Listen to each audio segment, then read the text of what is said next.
Good afternoon, everybody, and welcome to the Hungaroring for the next instalment of action from the FIA Formula 2 Championship. This is the 13th round of the FIA Formula 2 Championship. Pole position is Kevin Marocca. Second place is Marcus Pommer, but he's come into the pit lane. So it'll be Kevin Marocca alone on the front row of the grid. Here come the lights. When the 5 lights go out, we'll be underway. And we're away, and it's a poor start from Alex Fontana initially. He's going to lose out third position. Mihai Marinescu darts through there straight away. Hector Hurst looks towards the inside of Axel Jeffries as they come down into turn 1 for the first time, but it's comfortably Marocca who leads. Tusher is going to be second. Marinescu tries to send it around the outside, but he's not going to be close enough. All safely through the first corner, but Marcus Pommer having to be forced into the pit lane has worked out perfectly for Kevin Marocca. Wheel banging between Tusher and Marinescu on the run down into turn 2. Big lock up from David Zhu, and there's a collision there. Axel Jeffries going into the side of Zhu. Hector Hurst involved as well. Dino Zamparelli has been forced to take evasive action, I think, and rejoins at the back of the circuit. But up towards turn 4, Marocca leads, Tusher second, Marinescu third, Fontana fourth, Dan McKenzie in 5th, Luciano Becchetta in 6th. Yet Hurst takes to the grass, collects Jeffries, who collects Zhu, and I fear Hector Hurst might be going to visit the stewards, and then he runs over Axel Jeffries for good measure. And this is going to be a fascinating race from now on in. Here comes Snegrev to pass Plamen Kralev up the inside. Kralev gives him room. That's going to be a close one. They almost make contact. Zamparelli tries to take advantage of that, but he too nearly lost his front wing in that incident. But out onto the start-finish straight comes Kevin Marocca through turn 14. Tusher's still with him. Fontana's looking pretty racy behind Mihai Marinescu as well. The top 4 have broken away from Luciano Becchetta now. Marocca checking his mirrors, because he thinks he might need to go defensive at some point. Marinescu's close to the back of Tusher. This could be a challenge for second place. They hit each other. Marinescu locks up on the brakes, and Tusher and Mihai Marinescu, 2 of the championship contenders, are sent spinning. Marinescu's definitely out. Tusher may be able to continue, but that was always, I'm surprised Mihai didn't go to the inside. It looked, that was always going to happen. That was ridiculous. He looked like he was undecided. I can't believe he decided to tuck in. And they're just trying to give this championship to Luciano Becchetta, because that's obviously helping him.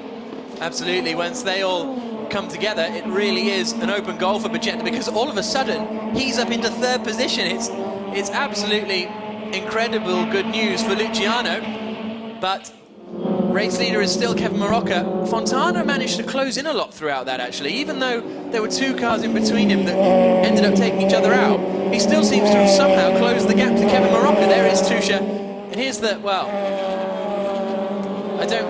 Marocca was lucky. Yeah, he was, wasn't he? Kevin Marocca almost got taken out. I mean, I'm not one to apportion blame, but I can't quite see how that could be Tusher's fault.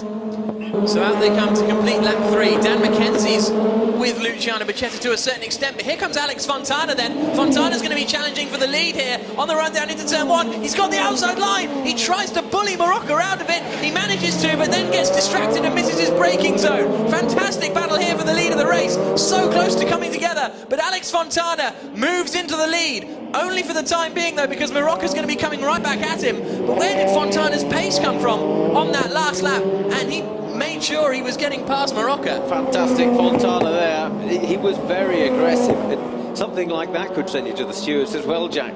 I don't know why he was being quite so aggressive. It wasn't necessary, and they almost came together. It has worked for him, and it would be nice to see Fontana have a win. He's had some bad luck. He's been involved in incidents which weren't his fault, and we'll see if he can put a gap on Marocca. But of course, Marocca now has the ability to use boost. No, there's Dino Zamparelli getting involved. I didn't quite see the start. Was that Snegrev he was getting involved with?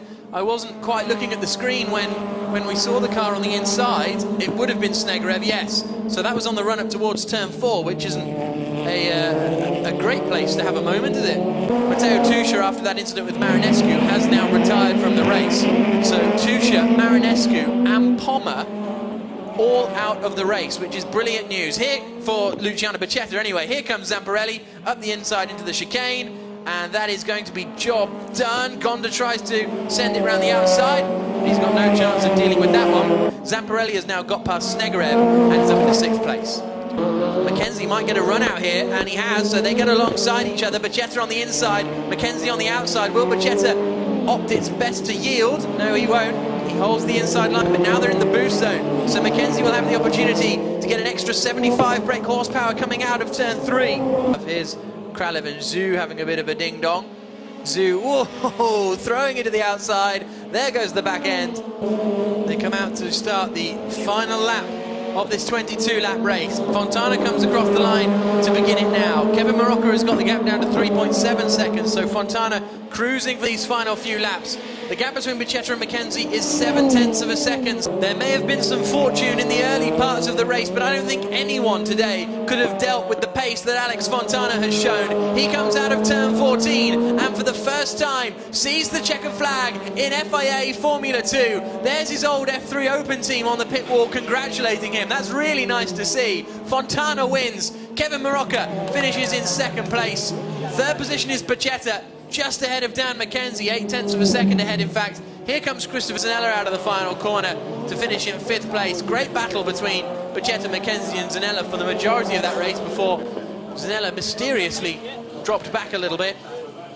But there is Alex Fontana, race winner in Formula 2. Here's a look at the official results. Then, as we say, Alex Fontana winning, 2.7 seconds clear of Morocco, but the gap was much more than that because he backed off in the final few laps. Morocco, though, will be happy with 2nd place. Luciano Bicetta, I don't want to say lucking into 3rd place, but things certainly fell his way.